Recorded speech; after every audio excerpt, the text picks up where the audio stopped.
Bendito el Señor. Hemos venido estudiando, ¿qué tema? Gracias. El amor de Dios, ¿verdad? El amor de Dios. Ha sido interesante, ¿no? Descubrir algunas cosas como la semana pasada, ¿no? Que descubrimos algunos dichos populares entre los cristianos que no tienen nada de cristianos, ¿no? Como aquello de que Dios ama al pecador y odia al pecado, ¿no? Al único pecador que ama a Dios es ¿cuál? Al pecador arrepentido. El resto de los demás están bajo ira, ¿no? Entonces es importante eso para cuando discipulemos, para cuando compartamos el evangelio con alguien, les contemos de esa realidad, ¿no? Hoy vamos a ver otra expresión del amor de Dios. Si ustedes leen el informativo, mira lo que dice. Expresión del amor de Dios. Saber de la vida eterna. Saber de la vida eterna. En la parte interior dice conocer de la vida eterna. ¿Sí? ¿A qué se refiere eso, mis hermanos? Dice Juan 20:31, en el Evangelio de San Juan, capítulo 20, versículo 31. Pero estas se han escrito para que ustedes crean que Jesús es el Cristo, el Hijo de Dios, y para creer en su nombre, y para que al creer en su nombre tengan vida eterna. Si quieren, miremos un segundito ese tema, ese texto. Evangelio de San Juan, capítulo 20. El versículo inmediatamente anterior, miremos del 30 y el 31. Enlacemos los dos. Es importante. El 30 dice el 30. Hizo además Jesús muchas otras señales en presencia de sus discípulos, las cuales no están escritas en este libro. Pero estas se han escrito para que creáis que Jesús es el Cristo, el Hijo de Dios, y para que creyendo tengáis vida en su nombre. ¿Cuál es la importancia de este versículo? Mira lo que está diciendo. Que el libro de Juan fue escrito ¿para qué? Para mostrar, contar todo lo que hizo Jesucristo en la tierra. ¿Con qué finalidad? Para que las leamos y que al leerlas, ¿qué va a pasar? Creamos que Jesús es el Cristo y que al creer en Él tengamos ¿qué? Vida en su nombre. Desde ya quiero que entendamos esto. El Señor dejó la Biblia ¿para qué? Para que la leamos. Mira lo que dice.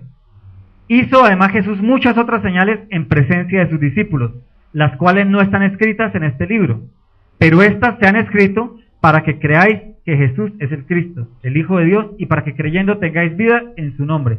¿Cómo podemos empezar a creer en el sacrificio de Cristo, en sus milagros, en su palabra, en su obra? Leyendo la Biblia, mis hermanos. No hay otra. No hay otra. Uno puede oírla, pero cuando todos tus sentidos están conectados y aprendiendo, cuando leemos, está la vista, ojalá en voz alta, está la vista, está el oído, ¿cierto?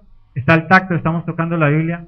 Todos los 5 sentidos están metidos en el cuento. El Evangelio de Juan en este versículo nos testifica que cuando leemos la Biblia, empezamos a conocer qué hizo Dios y empezamos a creer en lo que hizo y terminamos ¿qué? Creyendo en su sacrificio. ¿Y cuál es la finalidad? ¿Tener vida qué? Eterna. Amén. Amén. Versículo Juan 20, 30, 31. Anótenlo para que cuando ustedes estén discipulando le digan a las personas, si tú quieres conocer a Cristo, si quieres tener vida eterna, además de creer, tienes que hacer ¿qué? Leer la Biblia. ¿Cómo conoce uno a la que es ahora su esposa?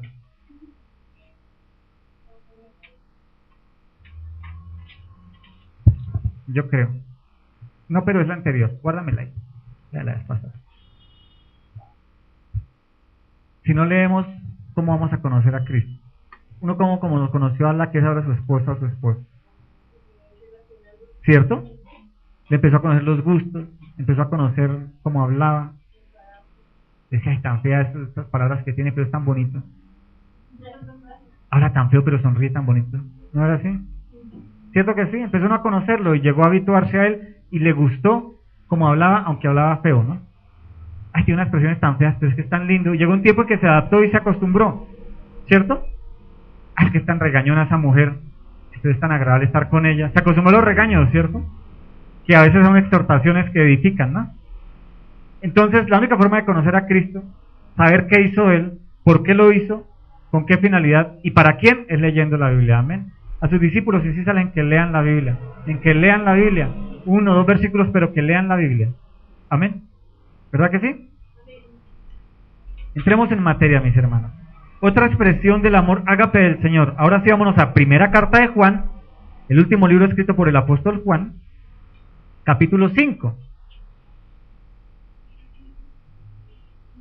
¿Está haciendo frío allá afuera? Tenemos hoy nuestra discípula, pianista. Bendito el Señor.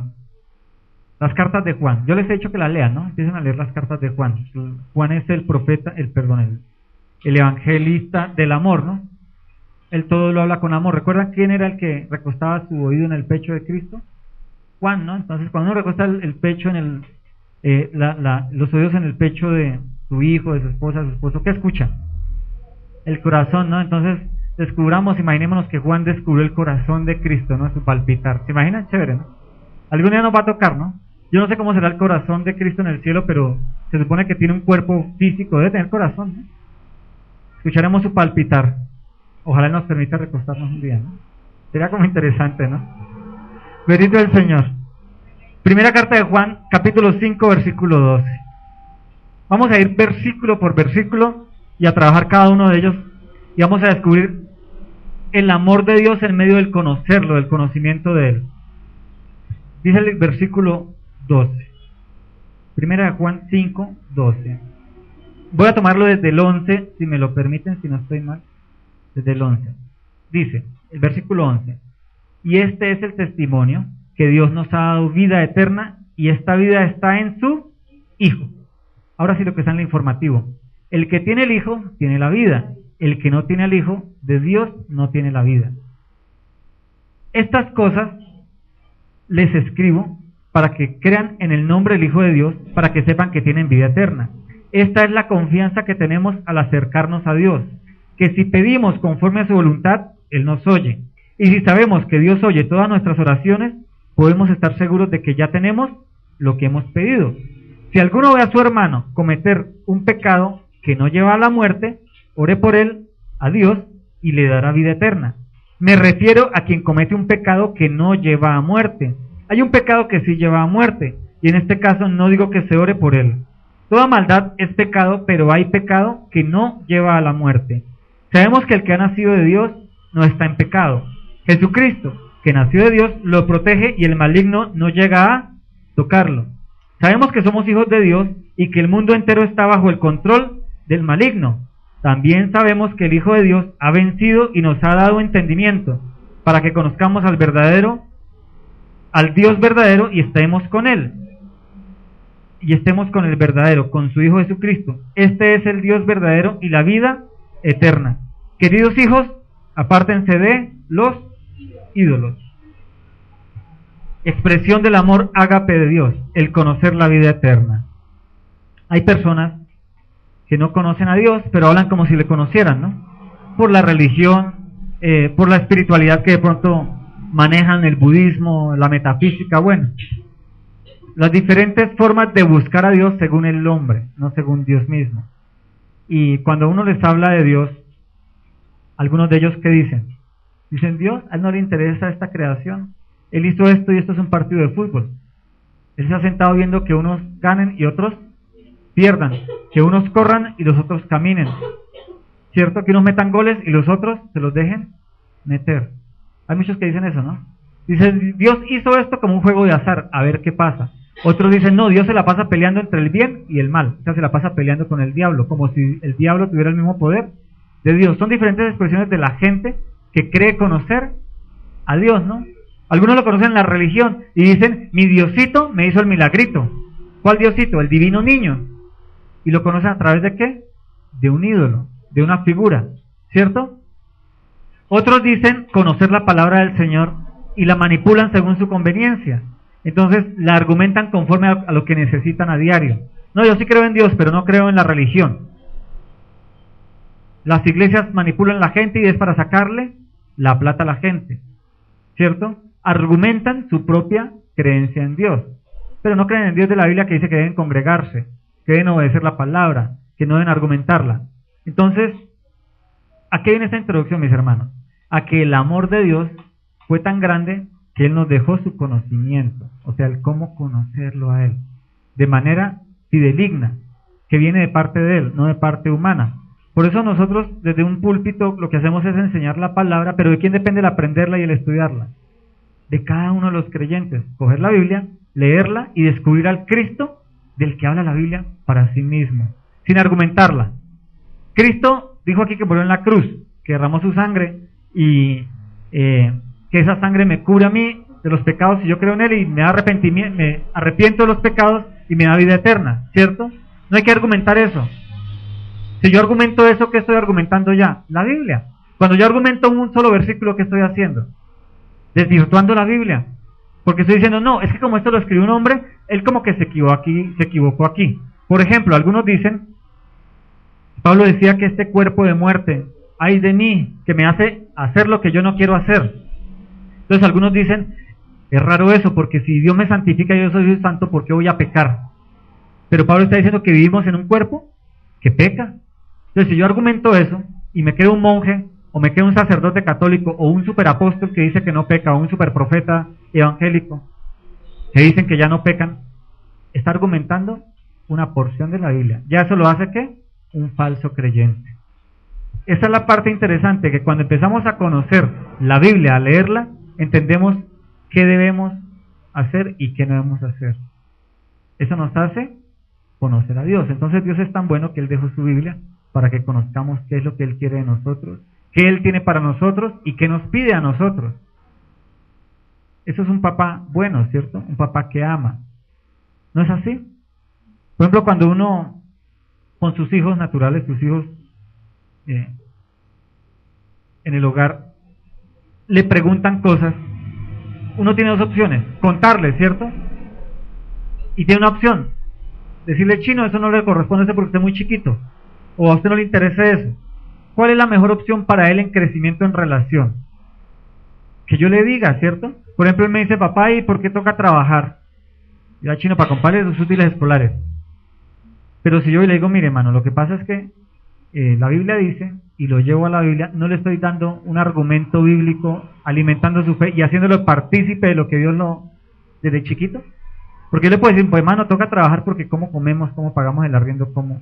Pero si yo lo llevo a la Biblia, porque conocí de antemano en el estudio en la Biblia, no lo voy a llevar a empezar a conocer a Dios a través de eso. ¿Sí me entienden? Dios hace eso con nosotros. Él no quiere que lo conozcamos como el Dios colgado en la cruz, sino que lo conozcamos como el Dios que hizo una creación, que determinó cuando esa creación cayó en pecado, salvarla con su muerte. Y entendemos todo el proceso de lo que hace Dios. No nos está diciendo, mire, yo te quiero tanto que yo quiero que me conozcas, poquito a poco, pasito a paso. De Génesis a Apocalipsis, tienes tal vez 50, 80, 100 años para conocerme, pero empieza a conocerme. Para cuando llegue al cielo, no me digas, ay, ¿usted es Dios y hizo eso? Sino que lleguemos y digo, Señor, me encantó esta maravilla de tu palabra. Me encantó esto que no entendí, pero ¿me lo puedes explicar? ¿Me entienden? Y el Señor es tan bueno que Él hizo eso. Empecemos con el primer versículo de Juan 5:12. El que tiene al Hijo, tiene la vida eterna. El que no tiene al Hijo de Dios, no tiene la vida eterna. ¿Qué es ese tener al Hijo, mis hermanos? ¿Qué tiene que ver ese tener al Hijo? ¿Qué es tener a Cristo en nuestra vida? Cuando nosotros no teníamos pastor, ¿cómo andábamos? Dice la Biblia, como ovejas descarriadas, andábamos como queríamos, ¿cierto? Nos mandábamos solos. Entonces uno se levantaba y decía, bueno, hoy voy a ir a trabajar porque tengo que trabajar, pero no, ¿cómo trabajaba? Deshonestamente, le daba pereza, ¿cierto? Algunos no, pero estoy hablando en términos generales. O cuando uno iba a estudiar, se levantaba, ay, qué pereza esa tarea, menos mal que la hice, se la copié de un amigo y ya la llevo ahí. De forma que, deshonesta, sin rendirle cuentas a nadie, ¿cierto? Ahora, cuando uno conoce a Cristo, uno cómo hace las cosas, tal vez a veces deshonestamente, ¿no? Y al momentico, ¿qué pasa? ¿Qué dice uno? Y dice uno, ay Dios, perdóname, Señor, ayúdame a corregirme. ¿No es así? Cuando conocemos a Dios, mira lo que dice, el que tiene al Hijo, tiene la vida eterna. El mundo afuera, y muchos religiosos que se dicen cristianos tal vez, en la iglesia evangélica cristiana, o en la iglesia católica, o en cualquier otro tipo de religión, creen tener a Dios, pero siguen viviendo como se les da la gana, sin rendirle cuentas al Espíritu Santo de Dios. Hacen de cuenta como que no está ahí. Está el día del domingo, el día de la ofrenda, el día en que se reúnen en la iglesia o que van a visitar a un hermano, pero el resto de días, ¿cómo lo viven? Como quieren, como en la época de los jueces. Y aquí dice que el que tiene el Hijo de Dios tiene la vida, y el que no tiene al Hijo de Dios no tiene la vida. Recuerden que nosotros tenemos vida eterna o muerte eterna. Las cartas de Juan fueron escritas a la iglesia, a los que dicen que conocen a Dios, y que si decimos que conocemos a Dios debemos practicar lo que dice la Biblia, que es conocer a Dios. Amén. Versículo 13 dice: les escribo estas cosas a ustedes que creen en el nombre del Hijo de Dios, para que sepan que tienen la vida eterna. Para algunas religiones, como los testigos de Jehová, el Hijo de Dios no se llamaba Jesús, sino hasta que nació de la Virgen, sino se llamaba el ángel Miguel. Para la secta de los testigos de Jehová, Jesucristo es el ángel Miguel, encarnado en hombre. ¿Eso dice la Biblia? Eso no dice nuestra Biblia. Dice la Biblia del mundo antiguo que ellos tradujeron según su acomodo. Cogieron la Reina Valera y la acomodaron para justificar su doctrina. Y ellos dicen que Jesucristo, cuando nació de la Virgen María, fue la encarnación del ángel Miguel. La Biblia no dice eso. La Biblia dice que Jesucristo, Dios y el Dios Padre y el Espíritu Santo coexistieron eternamente. Siempre han estado juntos. Ninguno nació antes ni después. Siempre han estado ¿cómo? Juntos. ¿Que cómo es ese misterio? Cuando estemos en el cielo le preguntamos a Dios a ver si nos lo quiere revelar. Amén. Pero la Biblia nos habla de que ellos estuvieron juntos. ¿Qué dice en el primer versículo de Génesis? ¿Qué dice en la creación? Hagamos. ¿Quiénes? El Padre, el Hijo y el Espíritu Santo. Amén. Dice: les escribo estas cosas a ustedes que creen en el nombre del Hijo de Dios, para que sepan que tienen vida eterna. Nuestro Dios, ¿cómo se llama? ¿Cómo llama Dios? Jehová, Yahvé. ¿Sí? El Shaddai, los nombres en operaciones. ¿Cómo se llama el Hijo de Dios? Jesucristo. ¿Es el mismo Shaddai? Sí. ¿Es el mismo Jireh? Es el mismo. ¿Cómo? Preguntémosle cuando estemos allá en el cielo, ¿vale? No vamos a profundizar en la doctrina de la Trinidad, aunque algún día predicaremos eso para que entendamos un poquito más de lo que la Biblia nos revela. Para los creyentes, cristianos, evangélicos, sea bautistas, pentecostales, cualquiera de las muchas denominaciones, ¿cómo se llama el Hijo de Dios que nos da vida eterna? Jesucristo. El Cordero inmolado en la cruz.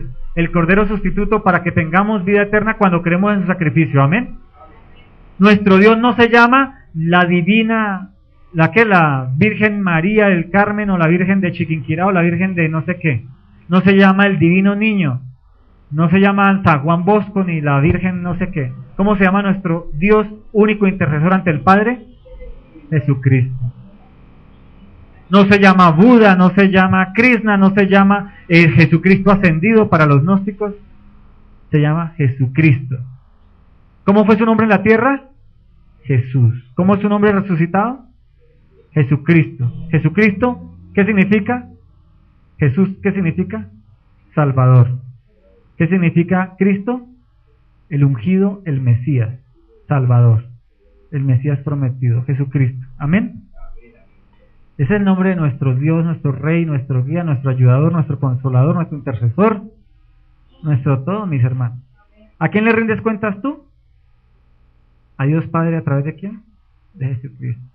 Cuando tú pierdes el año, o sea, pecas, ¿a quién le pides que?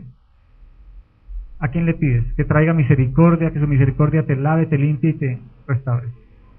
¿Le pides a Dios Padre por intercesión de quién? De Cristo. ¿Y quién te ayuda a orar confesando los pecados? El Espíritu Santo. Ahí está la Trinidad en operación, ¿no? Bendito Cristo Jesús. Dice el versículo 14. ¿Sí entendimos ese pedacito, sí? Hay algo importante. Cuando dice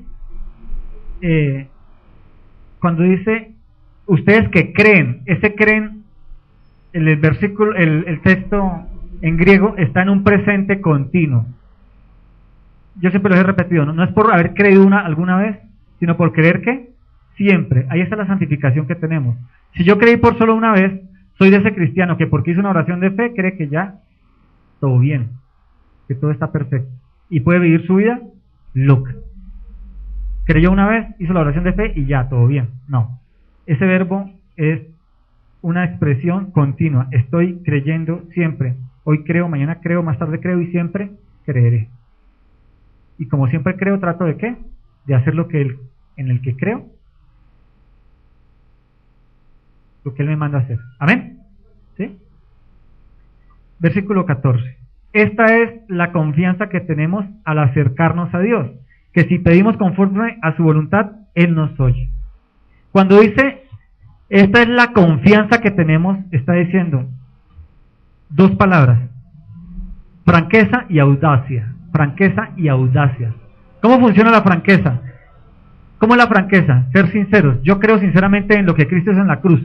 Y Él dice que Él oye mis oraciones, que oye las oraciones de los justos, que cuando yo me reúno con alguien más, pues estoy solo, no estoy solo porque está el Espíritu Santo, entonces somos dos orando a Cristo. Esa confianza tiene que ver con ¿qué? Con franqueza. O sea, yo sinceramente creo de verdad, con franqueza, con sinceridad, de que es cierto, de que Él me escucha. Y también esta confianza habla de audacia. ¿Qué es ser audaz? ¿Qué es ser arriesgado? ¿Qué es ser echado para adelante? Dicen los paisas. ¿Qué es? Tiene fe y es arriesgado. O sea, dice, la Biblia dice eso, hermano, y yo lo creo y doy el paso. Esa confianza tiene que ver con que yo sinceramente lo creo y me echo al agua. Como el peladito, mi hijo no es el caso, él le da miedo tirarse a la piscina y Chino lo coja. El Chino no ha podido hacer eso, el Chino no. Dice, no, por el ladito yo me meto. Le falta confianza en mí, que vaina, el problema mío, ¿no? El problema es mío. Tiene que ver con eso, con el niño que se para a la orilla y el papá le dice, lánzate, y el Chino, él cree sinceramente, está convencido de que va a caer en los brazos de su papá, que no lo va a dejar ahogar. Y tengo que restaurar eso con mi hijo, ¿no? Es esa confianza, mi hermano. La pregunta es para nosotros hoy. ¿Tú tienes esa confianza de arriesgarte y decirle, Señor, me tiro al agua por ti, yo te pido esto, yo te pido que hagas esto, necesito esto, ayúdame en esto, fortaléceme en esto, corrígeme en esto? ¿Lo hacemos? ¿No lo que está diciendo? ¿Cómo inicia todo el texto? Si tú crees en el Hijo, tienes la vida eterna en el Hijo. Ahora, si tú crees y tienes la vida en el Hijo, debes confiar lanzándote al agua en lo que el Hijo te dice que puede darte, que Él te escucha, que Él te sustenta, que Él te ayuda. El Señor nos está diciendo aquí que en su expresión de amor, Él quiere que lo conozcamos. Y parte de ese conocimiento es que si creemos en Él, nos da vida eterna. Pero no es lo único que nos da. ¿Nos da qué? Lo que le pidamos, si nos lanzamos en sus brazos. ¿No? Ahora, en el lanzamiento que hace el peladito para que lo reciban, ¿no se va a golpear de pronto? Y tal vez el papá no va a permitir que caigas al agua. Yo creo que eso fue lo que hice con el Chino una vez. ¿No va a pasar eso? Dígame, ¿no va a hacer eso el padre? Porque ¿qué quiere el papá? Siempre tenerlo ahí, papito, ¿no aprenda a nadar? ¿O el papá quiere que el Chino aprenda a nadar? Pero está ahí para sacarlo. Entonces, mis hermanos, en esa confianza de lanzamiento, tal vez nos vamos a ¿qué? A chocar. Uy, pero me dijo que no iba a tomar agua. No, yo te dije que te lanzaras, que yo te iba a sustentar, que no te iba a dejar ahogar, pero tienes que aprender. La audacia se hizo, ¿cierto? Yo confío en que tú me vas a sustentar. Él lo sustentó porque no lo dejó ahogar, pero le permitió que ¿qué? Que luchara. Hágale, mijo, sea audaz, trate. Ese es nuestro Dios, mi hermano. No es el Dios que siempre te va a tener, ay, papito lindo, consentido, ven a ver, te tengo siempre aquí. Sino es el Dios que va a permitir que tengas tu momento de angustia. Tal vez que levantes la mano y no me dejes ahogar, papi. No te voy a dejar ahogar, pero tienes que aprender. ¡Pum! ¿Me entienden? La confianza es que sabemos que el Señor dijo que nunca nos dejaría, nunca nos abandonaría, y más adelante se amplía esto. Esta es la confianza que tenemos. Al acercarnos a Dios, que si pedimos conforme a su voluntad, ¿el qué? Nos oye. La voluntad del papá recibiendo al hijo es que el hijo que se lance y tome agua o que aprenda a nadar, que pierda el miedo al agua. que aprenda a flotar. ¿Cuál es la voluntad del papá? Que el chico desarrolle el proceso de aprender a nadar, ¿cierto? Y que si toma agua no le dé miedo, que salga, tome aire y siga intentándolo. Ese es nuestro padre. Ahora, nosotros le decimos al hijo, lánzate que yo te voy a tener para que no aprendas a nadar, o lo que le decimos es, lánzate y yo te agarro para que aprendas a lanzarte y a perderle el miedo al agua. ¿Cuál es la voluntad del papá? Que le pierda el miedo al agua, ¿cierto? En la piscina. ¿No es esa? O la voluntad del papá es que se ahogue. Ay, me lo quité encima, chino, y ya te lo hunde más. ¿Cierto que no? El padre bueno, ¿qué quiere? Que el chico aprenda a nadar para que se goce la piscina, se goce el río, y para que aprenda a defenderse solo en una circunstancia difícil en el agua, ¿verdad? Ese es nuestro Dios, ¿verdad? Hoy en día, ¿qué circunstancia estás al borde de la piscina y como que... papi, como dice él, no me sueltes, me dice Emanuel.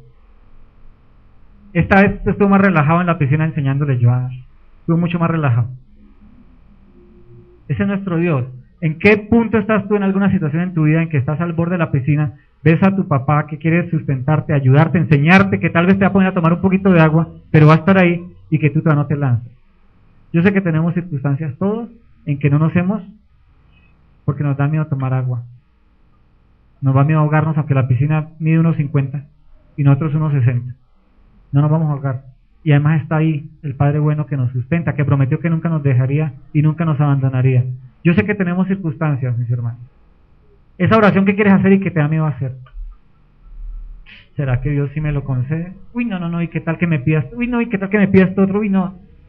¿Será que sí? Y estás al borde. Y está pasando el tiempo, se está yendo el sol.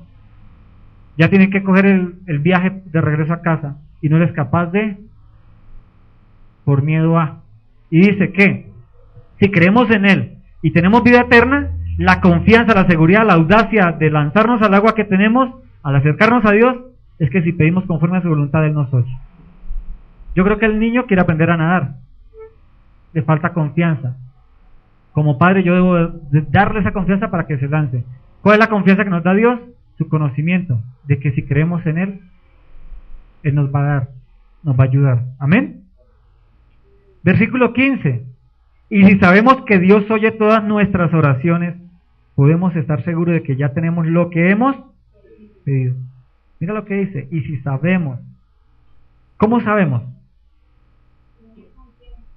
¿Cómo tenemos confianza? Porque lo estamos conociendo, creyendo en su palabra. Es que Moisés llegó al borde del mar Rojo y Dios le dijo, levanta tu vara, usa tu vara para que el mar se abra. ¿Qué hizo él? Levantó la vara y el mar ¿qué? Se abrió. ¿Dios le dio primero que el conocimiento o llegó Moisés y dijo, bueno, esta vaina que pues si alguna vez con el mar yo toqué el río y se volvió, hagamos algo? ¿Fue así? ¿O Dios le dijo, coge la vara y qué dijo? Dios le dio el previo conocimiento, le dijo, mire, haz esto. ¿Y qué hizo Moisés? Obedeció. ¿Y qué recibió? Respuesta. Entonces, mis hermanos, la palabra de Dios está para que conozcamos a Dios. En su amor, Él nos da la Biblia para que lo conozcamos y sepamos qué podemos pedirle, cómo pedirle, cuándo pedirle. Y la Biblia dice que pidamos ¿qué? Siempre, todo ruego y súplica. Por eso en medio de la alabanza les digo, pídale al Señor, ponga ese pensamiento, ponga el corazón en esa alabanza. Pídale al Señor, siempre, porque dice, pídame siempre, siempre, no se canse de pedirme. Amén. No nos cansemos de pedirle a Dios. Dice, cuando dice tenemos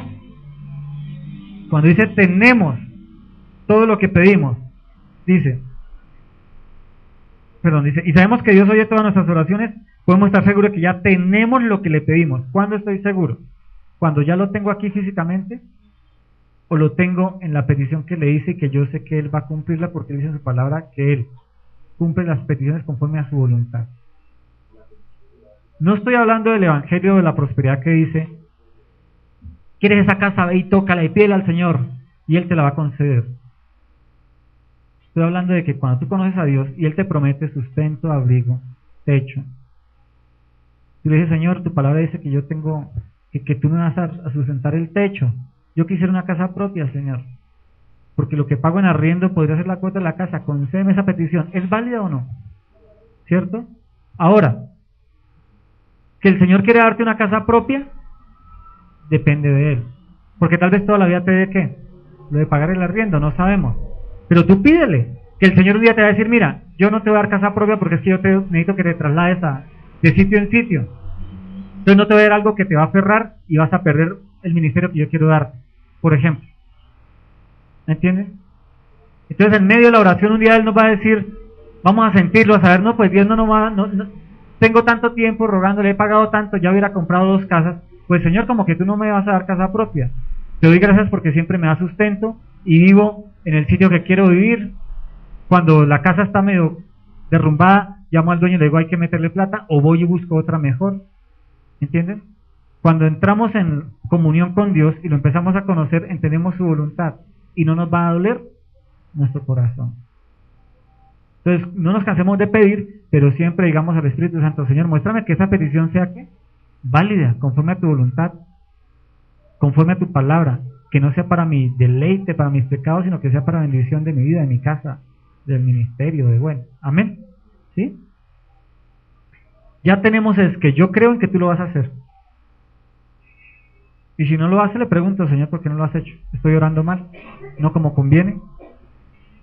Versículo 16. Si alguno ve a su hermano cometer un pecado que no lleva a la muerte, ore por él y Dios le dará vida. Me refiero a quien comete un pecado que no lleva a la muerte. Hay un pecado que sí lleva a la muerte, y en este caso no digo que se ore por él. Este es un versículo complicado, porque la Biblia dice que si yo me arrepiento de cualquier pecado, ¿el Señor qué me da? Vida eterna.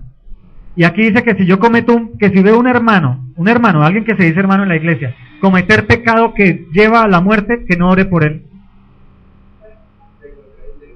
Parece que se contradijera, ¿no?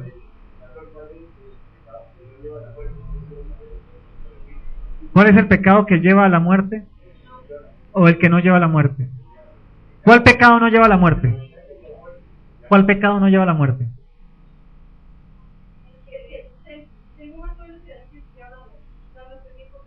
Bueno, por eso la vamos. ¿Cuál no lleva a la muerte? ¿Cuál pecado no lleva a la muerte? Una mentira. La Biblia dice que el que miente es igual que el que roba, que el que mata, que el que va, su castigo es el fuego eterno, dicen los 10 mandamientos. Ah, ¿cómo fue? El pecado que no lleva a la muerte es el pecado que se confiesa y donde hay ¿qué? Arrepentimiento, mis hermanos. O sea, Dios nos guarde, ¿no? Pues no puede salir y, uy, adulteró. Puede pasar, ¿no? Cayó en la tentación, no huyó, bueno, no sé.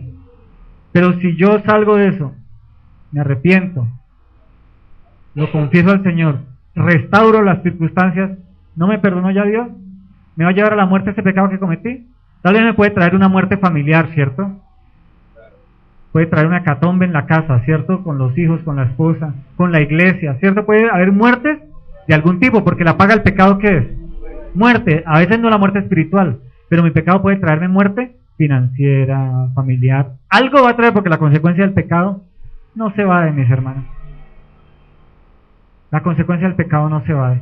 Yo puedo hacerle el atajo aquí y acá y chum, y tarde o temprano, ¿qué pasa? Me va a alcanzar. Y mejor me alcance aquí en la tierra, porque aquí voy a tener tiempo de ¿qué? De arrepentirme, que es la que no me alcance aquí en la tierra. El Señor me diga que tú me decías Señor, Señor, y nunca hiciste mi voluntad. Fuera de aquí, hacedor de maldad. No te conozco. Entonces mejor que nos pase aquí, ¿no? O sea, si estamos evadiendo algo, no cojamos atajos. Frenemos y digamos, Señor, ya, venga. Hagamos las paces, organicémonos. ¿Qué tengo que hacer? ¿Vale? ¿Sí?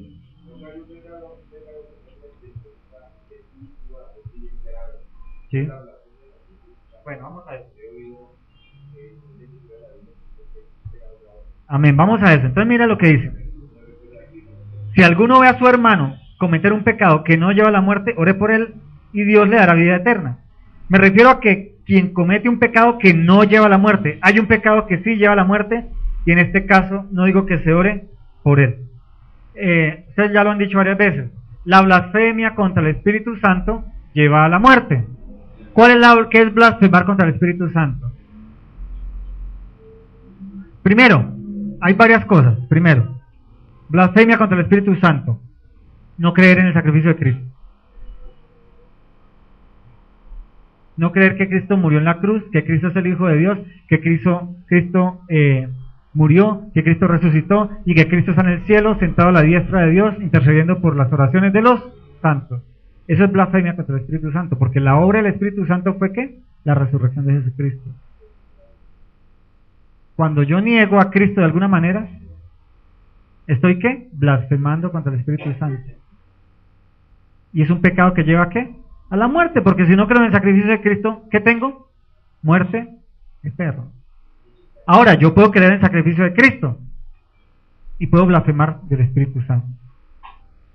Otra blasfemia del Espíritu Santo: otorgarle cosas que el Espíritu Santo dice que hace, que el Espíritu Santo digo que hizo y que no hace.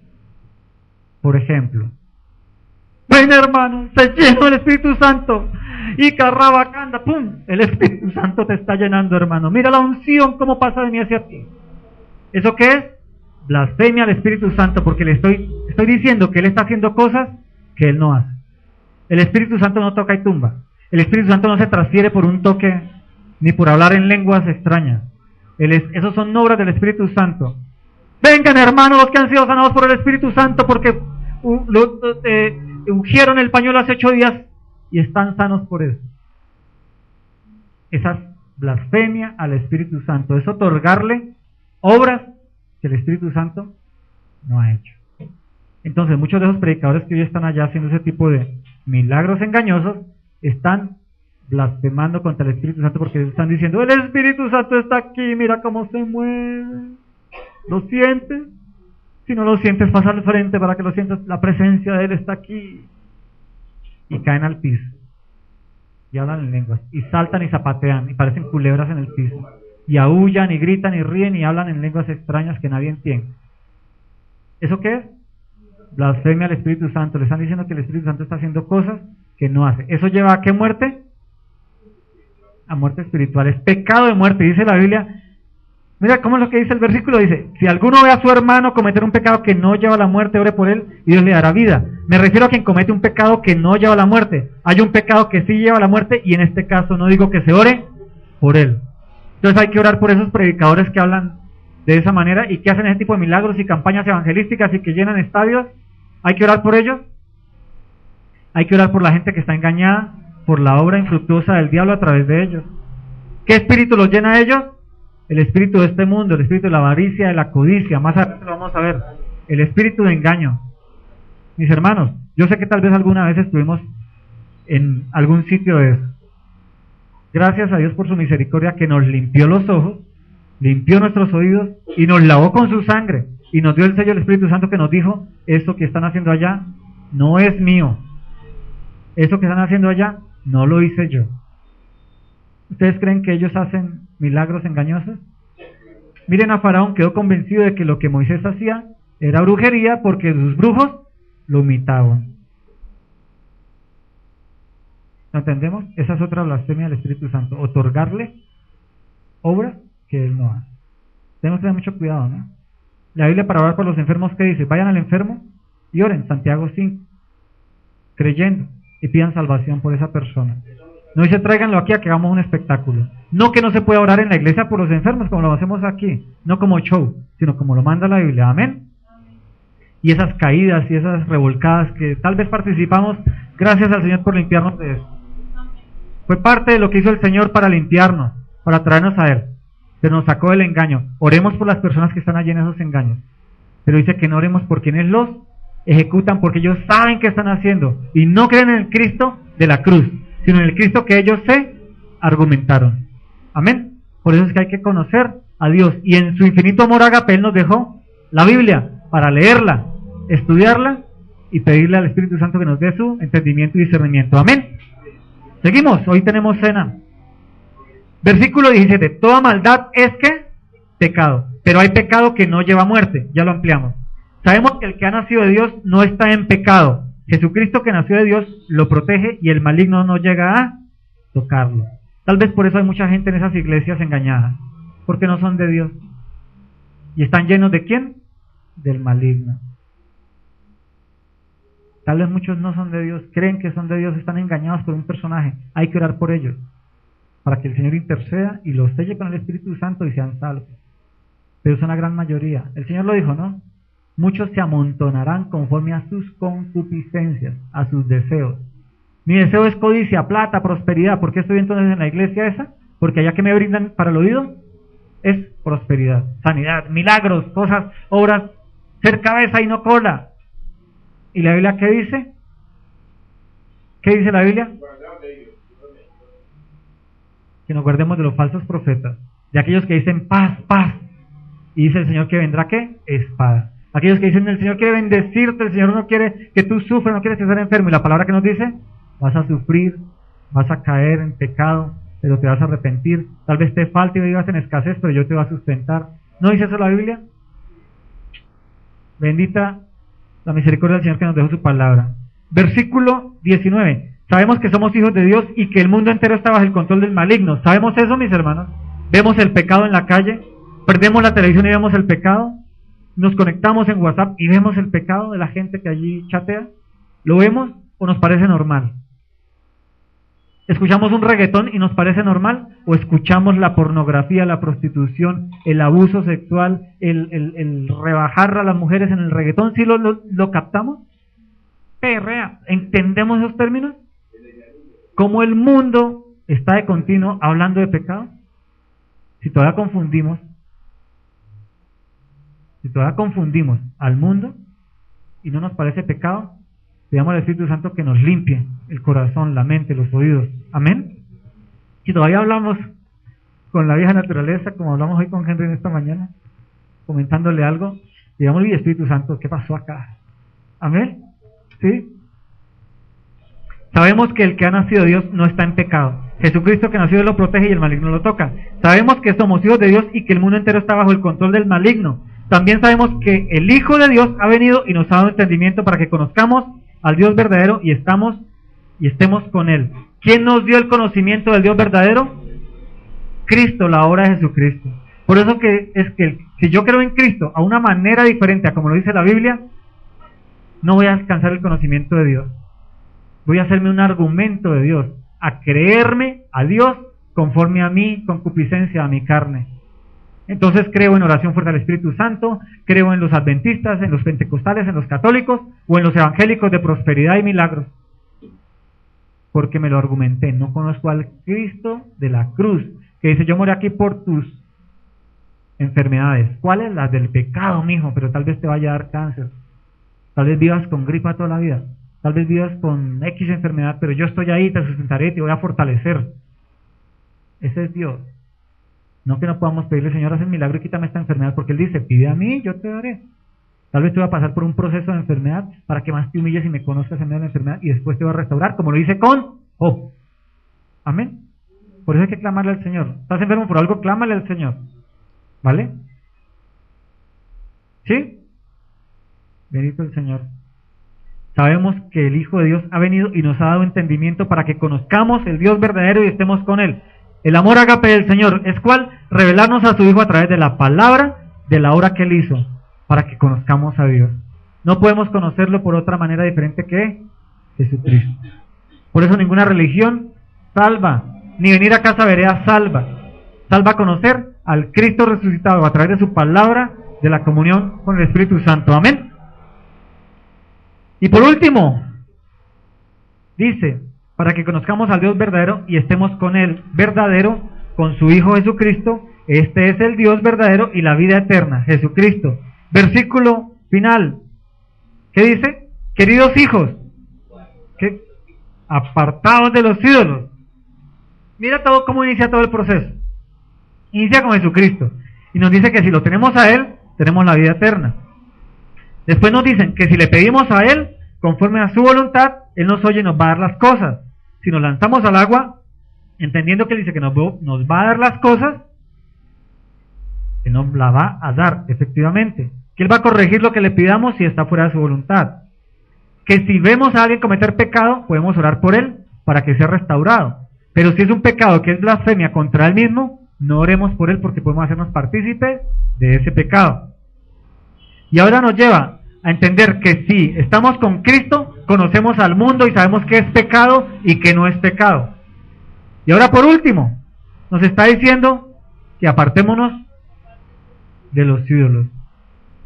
O sea que parte del conocimiento de Dios es decirnos, mira, revisa tu vida todos los días de tu vida, revisa qué estás viendo, qué estás trabajando, qué estás estudiando, cómo estás viviendo, porque puedes tener ídolos en tu vida. Puede ser el dinero, puede ser la familia, puede ser el trabajo, puede ser mi intelecto, puedo ser yo mismo. Por eso las iglesias de prosperidad se llenan tanto. Su ídolo es el mismo. Yo quiero satisfacer mi carne, no estar enfermo, no estar pobre, no estar triste, no estar en depresión, no tener problemas. ¿No es un ídolo? Mi satisfacción del yo, de que todo esté nice, ok, cool. Es un ídolo que podemos tener. Y buscamos a Cristo por una manera incorrecta, por tener una vida perfecta, dice por ahí una propaganda. ¿Lo entendemos? Ídolos. Miremos en la parte de atrás de su informativo, mis hermanos. Estos 2 versículos para terminar. Colosenses 3:5. Dice, por tanto, hagan morir todo lo que es propio de la naturaleza terrenal. Idolatrías, por ejemplo, la inmoralidad sexual, pornografía, prostitución, lesbianismo, homosexualismo, bajas pasiones, malos deseos y avaricia, lo cual es ¿qué? Idolatría. ¿El ser avaro qué es? Ustedes dicen que es la avaricia, ¿no? ¿Qué es avaricia? Amén. ¿Es qué? Idolatría. ¿Qué estoy idolatrando? Esas cosas. Dinero, posesiones, familia, títulos, cualquier cosa que me vuelva avaro. La comida. Puedo ser avaro de la comida. ¿Cuál es mi ídolo? La comida. Es eso que es síntoma de mi avaricia. ¿Sí? Y Efesios 5:5, porque pueden estar seguros de que nadie que sea de que nadie que sea avaro, o sea, idólatra, inmoral o impuro, tendrá herencia en el reino de Cristo y de Dios. Pregunta, ¿las predicaciones de prosperidad, de sanidad, de milagros son predicaciones avaras? ¿Qué les enseñan allá? A tener, poseer, tener. Ustedes son los hijos del Dios Altísimo, ustedes son las princesas de Cristo, el mejor vestido, la mejor casa, el mejor carro, la mejor beca, la iglesia más grande, vengan acá. La mejor esposa, el mejor esposo, el ministerio más grande, ¿qué es eso? Avaricia. ¿Cómo se llama para la Biblia la avaricia? Idolatría. Porque el Señor, después de que nos da todo el conocimiento de que Él en su amor nos da la Biblia y nos da su Hijo para que conozcamos a Dios a través de la Biblia, de Cristo, del Espíritu Santo, de que pidamos por los pecadores que no cometen pecado de blasfemia, nos dice que no tengamos idolatría, porque podemos crear idolatría de lo que le pedimos a Dios. Podemos crear idolatría de nuestra oración. ¿No saben eso? Podemos crear idolatría del conocimiento de Dios. Yo soy el pastor más experto en teología. Pregúntame lo que quieras. Tengo la respuesta a flor de piel. El Espíritu Santo me usa a mí poderosamente. No tengo idolatría de lo que le pertenece a Dios. ¿Se dan cuenta por qué el Señor nos dice? Toma todo el conocimiento de Cristo, conoce a Cristo, vive a Cristo, ora por otros, pero no tengas idolatría. Todo lo que cubre la idolatría. Es interesante, ¿no? Conocer a Cristo nos puede llevar a idolatría.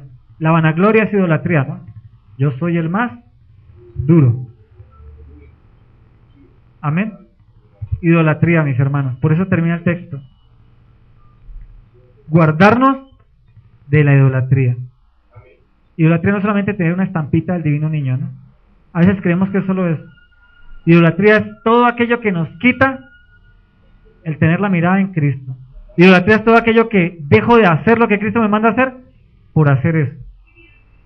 Dejo de ir a la iglesia, por ejemplo, por, no sé, por el trabajo. No que no en ocasiones toque, ¿no? Como por ejemplo a una de nuestras hermanas que por su trabajo a veces le tocan a los domingos. Pero si es la de continuo, ¿yo qué tengo? Idolatría, ¿no? El fútbol en el mundial, ¿yo qué tenía? ¿O qué tuve? Idolatría al fútbol, no, este tipo de cosas. Debemos revisarnos continuamente cuál es mi centro de atención. Amén. Y que la religión no se nos vuelva idolatría, ¿no? Que la Biblia no se nos vuelva idolatría, porque se puede volver idolatría. Por eso el Señor dice, después de que está diciendo que conozcamos a Dios a través de la palabra, del Espíritu Santo, de Cristo mismo, no tengamos idolatría ni física ni espiritual.